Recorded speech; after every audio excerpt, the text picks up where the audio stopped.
हर खबर पर होगी आपकी पकड़। डाउनलोड कीजिए एबीपी लाइव ऐप। रिया का गुस्सा और रिया का झूठ, उस पर बहुत बड़ी खबर आप एबीपी न्यूज पर अभी देखने वाले हैं। सुशांत के कथित सुसाइड केस में लगातार तीसरे दिन रिया सीबीआई के सवालों के घेरे में रही। 3 दिन और 25 घंटे की पूछताछ में रिया से करीब 100 सवाल पूछे गए, लेकिन आज की पूछताछ की जो बड़ी बात रही वो ये कि रिया आज ड्रग्स कनेक्शन को लेकर उनसे जब सवाल पूछे गए वो झुंझला गई, उन्हें गुस्सा आ गया। झुंझलाहट ऐसी कि सीबीआई अधिकारी नुपुर प्रसाद से रिया ने बहस की। हालात ऐसे हो गए कि नुपुर प्रसाद को मुंबई पुलिस को सूचना देनी पड़ी। यह बहुत बड़ी खबर है, आपको बता दें। बाद में मुंबई पुलिस की 4 महिला कांस्टेबल को भी बुलाया गया। इस तरीके के हालात बन गए थे।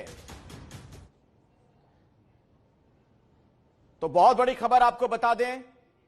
पहले दिन झुंझलाहट किस तरीके की उनकी नजर आई थी वो देखिए, शीशे पर जब उन्होंने कोहनी मारी थी। आज तीसरे दिन सीबीआई अफसर पर ही उन्होंने गुस्सा निकाल दिया। अधिकारी से बहस हो गई उनकी। नुपुर प्रसाद जो सीबीआई की एसपी हैं उनसे बहस करने लगी वो।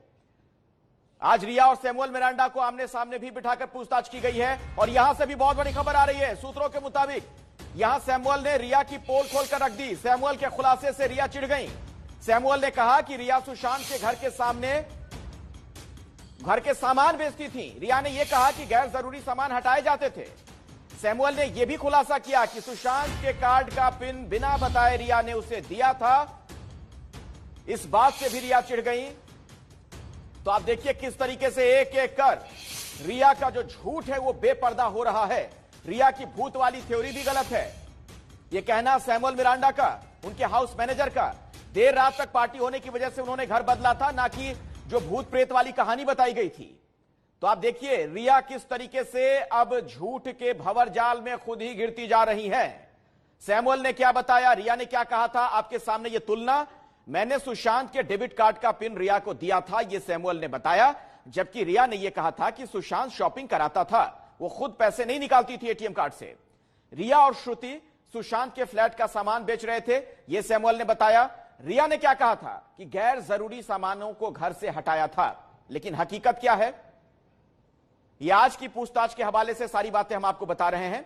सैमुअल ने क्या बताया, देर रात पार्टी की वजह से सोसाइटी ने आपत्ति की थी, जबकि सुशांत को घर में भूत प्रेत का साया दिखता था, इस तरह की बात रिया ने कही थी। यह उनकी थ्योरी थी। हम आपको सीधे लिए चलते अपने सहयोगी मृत्युंजय के पास। मृत्युंजय, बड़ी बातें क्या निकलकर सामने आ रही हैं जिससे ऐसा लग रहा है कि रिया झूठ बोल रही है? जी बिल्कुल अखिलेश, आज की अगर रिया चक्रवर्ती की सीबीआई के सामने पूछताछ की बात की है तो 2 बातों के लिए आज का दिन जाना जाएगा। एक तो पहला उनका आपा खो देना, सीबीआई अधिकारियों पर अपना आपा खो देना, बदसलूकी करना, जिसके बाद मुंबई पुलिस के 4 महिला पुलिसकर्मियों को बुलाकर वहां पर बिठाना ताकि कोई अप्रिय घटना ना हो। दूसरी बात, हम एक बड़ा खुलासा कर रहे हैं कि किस प्रकार से आज तीसरे दिन की पूछताछ में सैमुअल मिरांडा ने रिया चक्रवर्ती की पोल खोल के रख दी है। 4 बिंदुओं पर मैं आपका ध्यान लाना चाहूंगा। सबसे पहला जिक्र है कि सैमुअल मिरांडा ने कहा कि रिया चक्रवर्ती और श्रुति मोदी मिलकर सुशांत के सामान बेचती थी। ये बहुत बड़ी बात सैमुअल मिरांडा ने सीबीआई के अधिकारियों के सामने कही है, जिस पर रिया चक्रवर्ती ने सफाई देते हुए कहा है कि वो सामान नहीं बेचती थी, गैर जरूरी सामानों को घर से हटाया गया था। ये जवाब सैमुअल ने कहा कि मैंने सुशांत का डेबिट पिन था वो रिया चक्रवर्ती को दिया था और वो उस पर शॉपिंग करती थी। रिया चक्रवर्ती का कहना है कि वो शॉपिंग सुशांत खुद कराता था, उन्होंने खुद कभी पैसे नहीं मांगे, ना सुशांत का कोई पैसा लिया। तीसरी बात हम कर लेते हैं जो सबसे महत्वपूर्ण है कि याद होगा आपको कि भूत प्रेत वाली थ्योरी आई थी। रिया चक्रवर्ती का कहना है कि उन्होंने घर क्यों बदला। कार्टर रोड में, माफ कीजिएगा, पाली हिल में घर है, बांद्रा के पाली हिल में, जहां पर 15वीं मंजिल पर एक घर पर रहते थे। रिया का कहना था कि वहां भूत प्रेत दिखते थे।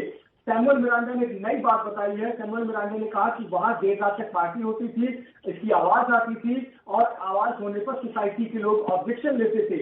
इस वजह से रिया फोर्स करती थी कि हमें ये घर बदल देना चाहिए दिसंबर के बाद में जनवरी महीने में उन्होंने घर बदल दिया और वहां से शिफ्ट होकर कार्टर रोड के माउंट ब्लैंक बिल्डिंग में आ गए, जहां पर सुशांत ने 14 जून को खुदकुशी की। और चौथी बात ड्रग्स पर आ जाती है।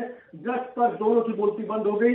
सैमुअल मिरांडा ने भी कुछ खास नहीं कहा और रिया चक्रवर्ती की भी बोलती बंद थी। लेकिन जितनी बातें सामने आ रही है मृत्युंजय, जो जानकारी आप दे रहे हैं उससे ये लग रहा है कि रिया चक्रवर्ती जो उन्होंने झूठ का ताना बाना बुना था उसमें खुद अब फंसती जा रही हैं।